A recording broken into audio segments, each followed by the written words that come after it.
জাতীয় দলের জার্সি পরে গোল করা সব ফুটবলারেরই স্বপ্ন। দলের হয়ে খেলা এবং গোল করে দল জেতানোকে ক্যারিয়ারের গৌরবময় অর্জন বলে মনে করেন খেলোয়াড়রা। আর এই তালিকায় সবার আগে আছে পর্তুগিজ তারকা ক্রিশ্চিয়ানো রোনালদোর নাম। 4 বছর ধরে জাতীয় দলের হয়ে গোল করে তালিকার সবার ওপরে অবস্থান করছেন তিনি। এখন পর্যন্ত 221 ম্যাচে 138 গোল করেছেন এই মহাতারকা। এদিকে CR7-এর ঠিক পেছনেই আছেন সর্বকালের আরেক সেরা তারকা লিওনেল মেসি। 193 ম্যাচে 112 গোল করে এই তালিকার 2 নম্বরে আছেন বিশ্বকাপ জয়ী এই আর্জেন্টাইন তারকা। অন্যদিকে আন্তর্জাতিক ফুটবলে সর্বোচ্চ গোল করার ক্ষেত্রে মেসি রোনালদোর পরের নামটি হলো আলী দায়ী।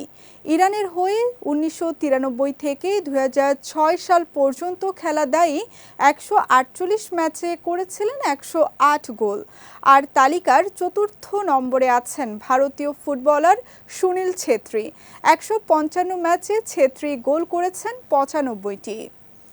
এছাড়া সর্বোচ্চ গোলের পঞ্চম স্থানে যৌথভাবে আছেন বেলজিয়ান তারকা রোমেলু লুকাকু এবং মালয়েশিয়ার ফরওয়ার্ড মুখতার দাহারি। দুজনেই করেছেন 89টি করে গোল। তবে লুকাকু খেলেছেন 124 ম্যাচ এবং দাহারি খেলেছেন 142 ম্যাচ। অন্যদিকে এই তালিকার ষষ্ঠ স্থানে আছেন আরব আমিরাতের আলী মাবখুত ও বার্সেলোনার পোলিশ স্ট্রাইকার রবার্ট লেভানদোভস্কি।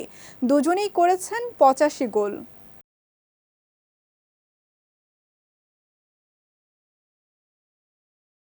পাশাপাশি মাত্র 85 ম্যাচে 84 গোল করা হাঙ্গেরিয়ান কিংবদন্তি ফেরেঙ্ক পুসকাস আছেন এই তালিকার 7 নম্বরে। এছাড়া সেরা 10 গোলদাতার তালিকায় আরও আছেন ব্রাজিল ফরওয়ার্ড নেইমার, জাম্বিয়ার সর্বকালের সেরা ফুটবলার গডফ্রে চিতালু, ইরাকি ফুটবলার হুসেন সাইদ, জাপানি ফুটবলার কুনিশিগে কামামোতো ও কুয়েতের বাশার আবদুল্লাহ।